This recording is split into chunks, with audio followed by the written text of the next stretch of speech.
Alright guys, welcome again. This is NinjaGaijin, and for today's episode, it's going to be part 2 for the JET program.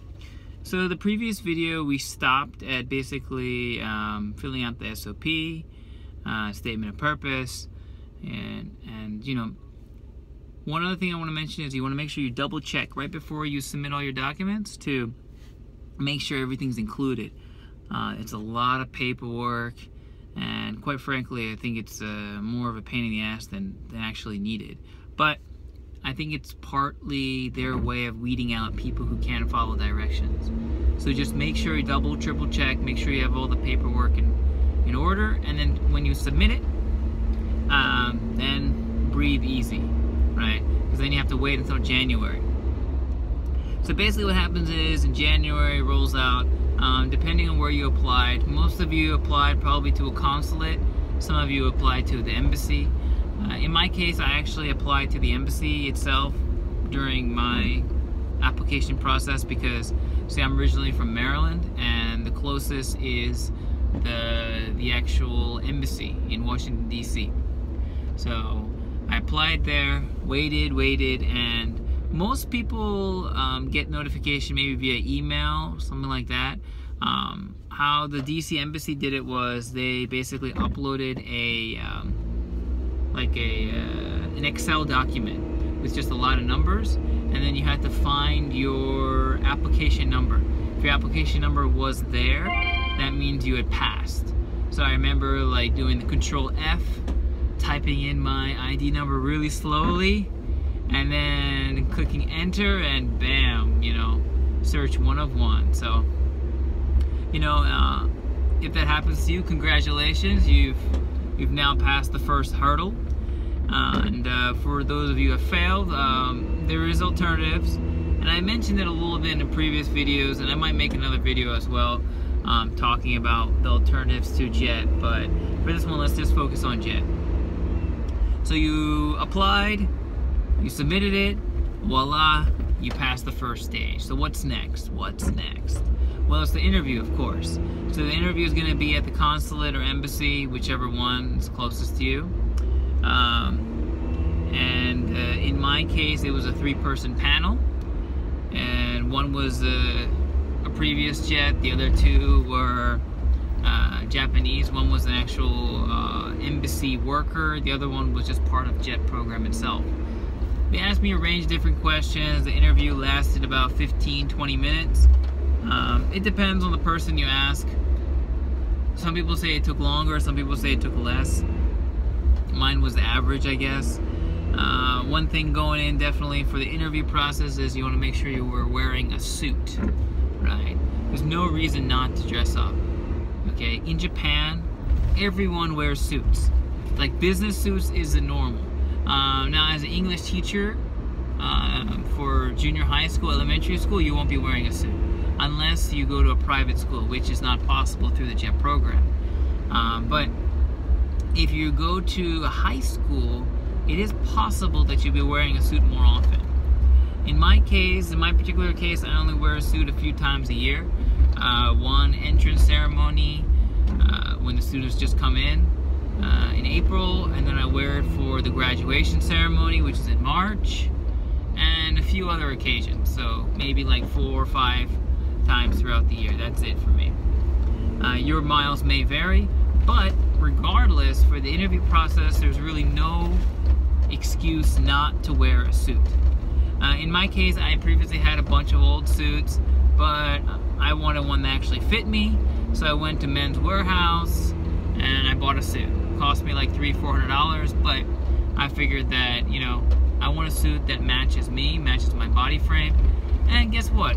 If I don't get accepted to JET, you can still use the suit, you know, in the business world. So I was completely okay with buying a new suit.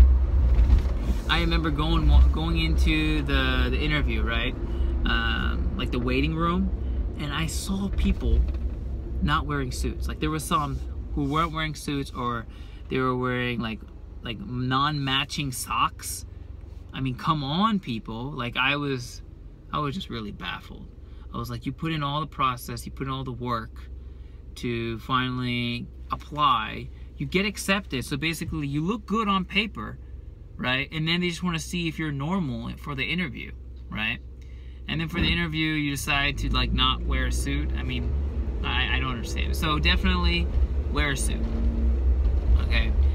It's gonna be like February. It's gonna be cold anyways. So you're not gonna be overheating because of the suiting. So once again, no excuse. Wear the suit. So things to expect at the actual interview. I was told to give like a self-introduction in Japanese at some point. Very simple. I just said my name, where I'm from, what I like, what I don't like, goodbye. That was it. Super simple. They were pleased. In my application, I said that I had intermediate skills, right, which was basically what I had. So don't over exaggerate. Just put down what you believe you're going to be having at the time of the interview, right? Like if you're really adamant about studying, and during the application process you really haven't studied much, you want to put intermediate down, do it. Because if you get accepted, the interview is not going to be for another 3-4 months. Plenty of time to study, right? So go ahead and study, and say like you're intermediate. Other things I was asked. Oh, by the way, that's my radar thing. This thing is super sensitive. Anytime I brake or something like that, it'll give you a warning saying I shouldn't brake so quickly. Whatever. It's not that sensitive though, or rather, it's oversensitive. Anyways, other questions that they're gonna ask you is they're gonna ask you why Japan. You know, why do you want to go to Japan? It's a very valid question, and for this question, I'm gonna pull and say, do the same thing I mentioned for the statement of purpose, right? And the statement of purpose meaning not what you are going to receive. So when they say why Japan, they don't want to hear that, oh, I've been an anime fan for the past 10 years, or I've really wanted to eat some real sushi, or oh, I've always wanted to go and visit the Gold Temple in Kyoto, you know, stuff like that. They don't want to hear that because that sounds like a tourist. What they want to hear is you say, well, you know, I'm really looking forward to sharing a part of my culture with the Japanese students. If you have any special skills, special sports skills. For example, you know, I played basketball when I was in college, and I really want to play basketball with the students as well. And teaching them English through basketball is an idea of mine. For example, we would have positions laid out, like I would do commands. It would be like shoot, catch the ball, or throw the ball in the hoop. I would make simple phrases, and so while we're playing the game, we're also learning and teaching English. You know, right now in Japan, the big thing is interactive learning, or active learning, I should say, active learning, which is basically learning English through doing something. Personally, in my schools, I had an active learning activity where we played chess. So I previously mentioned that I was the president of a chess club. So I have like 10 chess boards with me. So I brought them to school with me. We just played pawn games, which was effectively only using the pawn piece. And I taught the students how to play. Basically, A, B, let's say like B5 to B7, something like that. So the short commands, and I would say attack pawn on whatever piece. And they did that. They would write down their moves and actually physically move the piece on the board. There was never a time where I said, okay guys, you know, let's learn English. No, it was just learning English through the activity. And that's what they want. And that's really what they want to hear at the interview process. They want to hear what you can do for the students. You want to say that, you know, you're a really good presenter, so you're looking forward to making interactive presentations, fun and informative lessons. You're looking forward to working side by side with a Japanese English teacher and creating lesson plans that would engage the students both mentally and maybe even physically, get them moving around, you know. That's what they want to hear.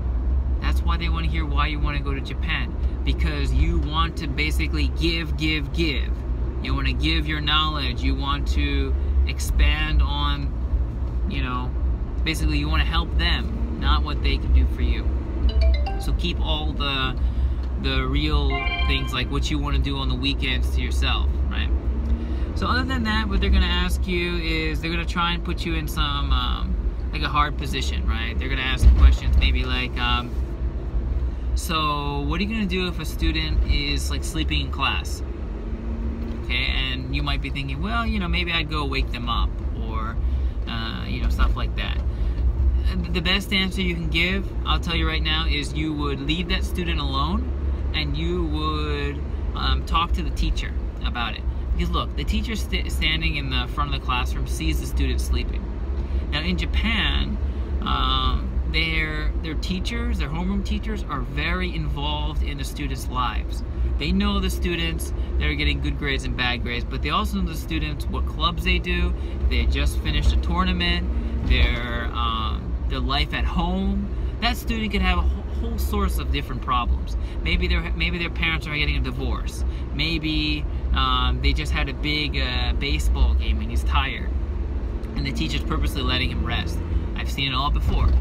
So when they ask you these questions, what you're going to say is, you're going to converse with the teacher, and you're going to allow the teacher to make the decision. The teacher is going to wake up the student, or maybe leave them be, because you don't know the full situation. You don't know everything about it, and that's what they want to hear, because you're not the main teacher. You're an assistant, and that is across the whole spectrum. So once again, they might ask you like, okay, well, what are you going to do if a student is making a lot of ruckus, making noise, throwing stuff? What are you gonna do? Well, guess what? You know what the answer is? The answer is, I would talk to the Japanese teacher of English. They would let them handle it. Discipline is not your position. Okay, we're not asked here to discipline the students. We're asked here to teach English with the teachers, an assistant language teacher position. Right? It might seem very cutthroat, and what I'm saying might seem a little bit like harsh, but no, that's really what they want to hear. Because once again, you don't know their home life situation. Maybe they're acting out because of a death in the family, or trouble at home between their mom and dad. The teachers, they know this. The teachers here are very involved. They know everything about the students, right? So anytime there's discipline matters, you converse with the teacher, and you allow the teacher to take care of it. That's the right answer, and I guarantee if you say it, there's going to be no problems, right? Because that's what they want to hear, right? Some other questions they might ask you are like, let's see, what do you plan to share about your like home culture or something? I think they asked me like, well, what items would you take with you to Japan? And I mentioned like, I would take my chessboard to explain, you know, teach them chess.